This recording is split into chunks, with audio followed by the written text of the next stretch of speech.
আজকের এই ভিডিওটির মাধ্যমে আপনাদেরকে দেখাবো যে একটি অন্য কোম্পানির ব্যাটারিকে কিভাবে আপনার ফোনের ব্যাটারিতে পরিণত করতে পারেন। অর্থাৎ যে কোনো ফোনের ব্যাটারিকেই কিন্তু চাইলে আপনার ফোনের ব্যাটারিতে পরিণত করে নিতে পারেন।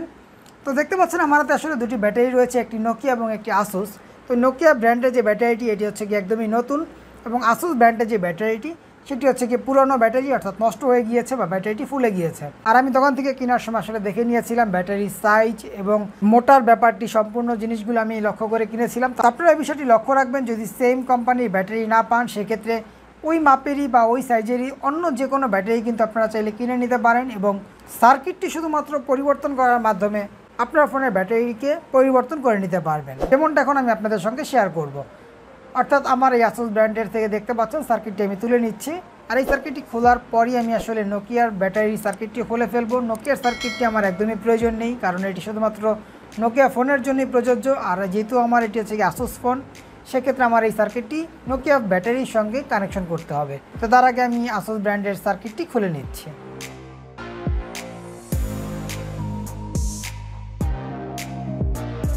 তো অলরেডি স্টিকার খোলার কাজ শেষ, দেখতে পাচ্ছেন ব্যাটারি পজিটিভ এবং নেগেটিভ। তো আমি সেই জিনিসটাকে দেখে নিচ্ছি। ব্যাটারি গায়ে সিম্বল দেওয়া রয়েছে এবং সার্কিটটি আসলে দেখা যাচ্ছে। তো আমি এই অনুযায়ী ঠিক রেখে আসলে সার্কিটটি ব্যাটারি থেকে ডিসকানেক্ট করে নিব। আর তার আগে আমি আরও ভালোভাবে শিওর হওয়ার জন্য, অর্থাৎ সার্কিটের পজিটিভ নেগেটিভ এবং ব্যাটারি গায়ে দেওয়া সিম্বলগুলো কি আসলে অ্যাকুরেট কি না, দেখতে পাচ্ছেন এখানে লাইন পাইনি। অর্থাৎ আমি একটি পাওয়ার অ্যাডাপ্টারের মাধ্যমে আসলে চেক করে নিচ্ছি। তো এই দুটি ক্লিপ লাগানোর পর আসলে দেখতে পাচ্ছেন লাইটটি জ্বলছে, এবং আমার হাতে লাল ক্লিপটি হচ্ছে পজিটিভ আর কালারটি ছিল নেগেটিভ। তো ব্যাটারিকে আসলে যেরকমটা দেখতে পাচ্ছেন সেম ওই রকমভাবেই কানেকশন করা রয়েছে, অর্থাৎ বাম পাশেরটি পজিটিভ এবং ডান পাশেরটি নেগেটিভ। তো এরপর যে আমি ব্যাটারি কানেকশনটি ডিসকানেক্ট করে নিচ্ছি, অর্থাৎ আমি একটি কাটারের মাধ্যমে ব্যাটারি কানেকশনটি কেটে নিচ্ছি। তাহলে এটি কাটার কাজ শেষ, যা শুধুমাত্র কস্টিপটি পিছনের অংশে আসলে লাগানো রয়েছে। তো এই অবস্থায় আমি সার্কিটটি আসলে ব্যাটারির সঙ্গে রেখে দিচ্ছি সম্পূর্ণ ডিসকানেক্ট না করে। এখন আমি নোকিয়া ফোনের ব্যাটারিটি আসলে সেম একইভাবে ডিসকানেক্ট করে নিব, অর্থাৎ সার্কিটটি থেকে আলাদা করে নিব।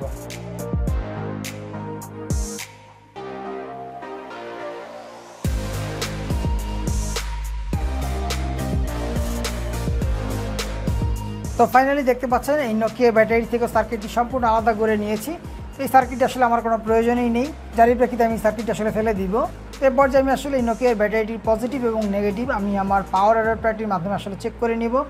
পাওয়ার অ্যাডাপ্টারটি সামনে নিয়ে এসেছি। তো রেড কালার ক্লিপটি হচ্ছে পজিটিভ এবং কালারটি হচ্ছে নেগেটিভ, অর্থাৎ এই বাম পাশেরটি হচ্ছে গিয়ে পজিটিভ এবং ডান পাশেরটি হচ্ছে নেগেটিভ। তো আসুস ফোনের ব্যাটারি কানেকশন এবং এটার ব্যাটারি কানেকশন সেম একইভাবে আসলে ব্র্যান্ডের নামটি উপরে রেখে বাম পাশেরটি পজিটিভ এবং ডান পাশেরটি নেগেটিভ। এরপর যে ফাইনালি আমি সম্পূর্ণ সার্কিটটি আসলে আলাদা করে নিচ্ছি আসুস ফোনের ব্যাটারি থেকে। তো এই সার্কিটটি এখন আমি নোকিয়া ফোনের এই ব্যাটারির সঙ্গে জাস্ট সোল্ডারিংয়ের মাধ্যমে কানেকশন করে দিলেই কিন্তু ব্যাটারি কানেকশনটি ওকে হয়ে যাবে। অর্থাৎ আমি এই নোকিয়ার ব্যাটারিটি আমার আসুস ফোনের ভিতরে ব্যবহার করতে পারবো। আর এভাবে করেই কিন্তু আসলে যে কোনো ফোনের ব্যাটারি আসলে যে কোনো ফোনের মধ্যে ব্যবহার করা সম্ভব। আর সোল্ডারিংটি করার আগে আমি আসলে সার্কিটের মাপটি দেখে নিচ্ছি। তো দেখতে পাচ্ছি আসলে একটি কানেকশন সার্কিটের থেকে কিছুটা দূরে, আপনারাও হয়তো বা দেখতে পাচ্ছেন। তো এই কানেকশনটি আমাকে একটি ছোট্ট জাম্পার কেবল ইউজ করে আসলে কানেকশন করে নিতে হবে। তো তারই প্রেক্ষিতে ব্যাটারির সঙ্গে আমি একটি ছোট্ট কেবল কানেকশন করে নিচ্ছি, অর্থাৎ তামার একটি টুকরো তার আমি ব্যাটারির সঙ্গে আগে সোল্ডারিংয়ের মাধ্যমে সংযুক্ত করে নিচ্ছি। তো দেখতে পাচ্ছেন অলরেডি তামার তারটি কিন্তু সংযুক্ত করা হয়ে গিয়েছে। তো এরপর যে আমি সার্কিটটি আসলে এখানে বসে দেখে নিচ্ছি যে মাপ ঠিকঠাক রয়েছে কিনা। তো মাপ আসলে ঠিকঠাকই রয়েছে। এরপর যে আমি এক এক করে আসলে সোল্ডারিং করে নিচ্ছি। তো প্রথমে আমি আসলে নেগেটিভ তারটি সোল্ডারিং করে নিচ্ছি, অর্থাৎ নেগেটিভ কানেকশনটি সোল্ডারিং করে নিচ্ছি সার্কিটের সঙ্গে। তো অলরেডি একটি কানেকশন সোল্ডারিং করা শেষ। এরপর যে আমি জাস্ট পজিটিভ প্রান্তটি সোল্ডারিং করব, অর্থাৎ এই কেবলটি সার্কিটের সঙ্গে সোল্ডারিংয়ের মাধ্যমে সংযুক্ত করে নিব। তো ফাইনালি দেখতে পাচ্ছেন যে আমি সেই কেবলটিও ব্যাটারি সার্কিটের সঙ্গে সোল্ডারিং করে নিচ্ছি। তো ফাইনালি আপনারা দেখতে পাচ্ছেন সোল্ডারিং করার কাজ কিন্তু আমাদের সম্পূর্ণ ওকে হয়ে গিয়েছে, অর্থাৎ পজিটিভ এবং নেগেটিভ দুটির কানেকশন করা শেষ। এ পর্যায়ে আমি আসলে সার্কিটটি সুন্দরভাবে বসিয়ে আগের মতো করে একদম স্টিকার লাগিয়ে দিব, যেন সার্কিটের সঙ্গে বাইরে কোনো কিছুর সঙ্গে সংযুক্ত হতে না পারে। তারই প্রেক্ষিতে আমি ভিতরের অংশে আগে কস্টিপ লাগিয়ে দিচ্ছি এবং সার্কিটটি সুন্দরভাবে ভাঁজ করে ব্যাটারির উপরের অংশে বসিয়ে সার্কিটের সঙ্গে থাকা কস্টিপটি লাগিয়ে দিচ্ছি। তাহলে এটি কিন্তু ব্যাটারির কাজ আমাদের শেষ। এ পর্যায়ে কিন্তু আমি মোবাইলের সঙ্গে লাগালে আসলে ব্যবহার করতে পারবো। তো আমি আপনাদেরকে ফাইনালি একটু মোবাইলের সঙ্গে লাগিয়ে আসলে দেখাচ্ছি যে আমার পারফেক্টলি সার্কিট সহ পুরো ব্যাটারিটি ফোনের সঙ্গে বসেছে কিনা, সেই জিনিসটা আমি আসলে আপনাদেরকে দেখানোর চেষ্টা করছি। তো আমি দেখতে পাচ্ছি যে আসলে একদম পারফেক্টলি হয়েছে, সার্কিট এবং ব্যাটারি এবং কানেকশন সবগুলো একদম পারফেক্টলি হয়েছে, বরঞ্চ কিছুটা ক্লিয়ারই রয়েছে, যারই প্রেক্ষিতে খুব ইজিলি আমি কানেকশনটি মোবাইলের সঙ্গে করতে পারবো।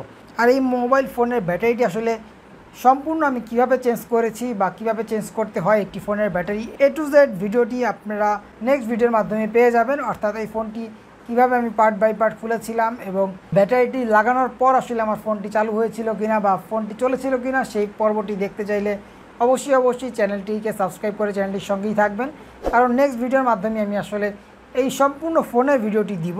আজকের এই ভিডিওটির মাধ্যমে যা শুধুমাত্র শেয়ার করলাম যে একটি অন্য ফোনের ব্যাটারিকে আমরা কিভাবে আসলে কনভার্ট করে নিজের ফোনের ব্যাটারিতে পরিণত করে নিতে পারি।